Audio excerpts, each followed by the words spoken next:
The trial of a man accused of deliberately starting the fire at Loafers Lodge in 2023 is underway at the High Court in Wellington. 5 people died in the fire. The 50-year-old has been charged with 5 counts of murder, 2 counts of arson.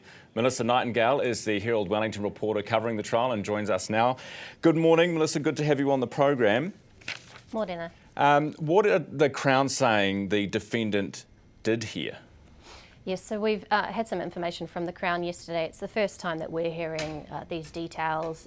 The defendant had been living in Loafers Lodge for about a week before he lit the fire. So the Crown is saying they understand there is no dispute that the defendant lit the fire and that the defence is likely to claim insanity.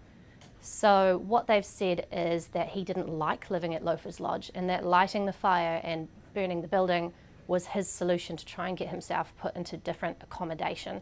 We've also heard that there were 84 people in the hostel at the time that this fire was lit. We've also been taken through a detailed account of what the CCTV footage from inside the hostel shows that night, including him attempting to light a fire underneath the couch earlier that evening. That was put out by residents. And then him coming back, taking some cushions, putting them into a cupboard and lighting those on fire before leaving the building. And as we know, that is the fire that then went on to claim 5 lives. Melissa, what's the defence in this case?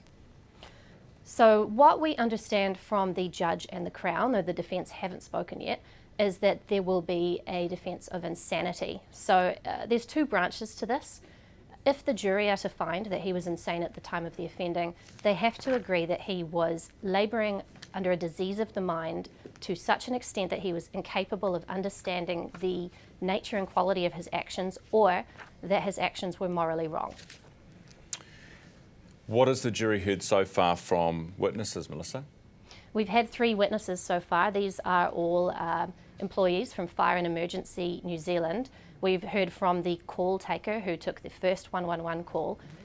Interestingly, we've heard from the senior station officer who was the first person in charge of the scene, and he's spoken about the difficulty in really understanding what was going on that day and having to make what he called the biggest call he's ever made to send people in to try and rescue anybody who was trapped inside in this building, where they were confused about the layout. They didn't have the correct fire equipment, or perhaps the best fire equipment to battle this fire, and there was issues with structural integrity, things like that. So we've heard from him. We've also heard from firefighter Brady Cutting, who was one of the first firefighters inside, and he's described trying to find the seat of the fire, as well as crawling around on his hands and knees, searching around in pitch black smoke, trying to find missing people inside the building.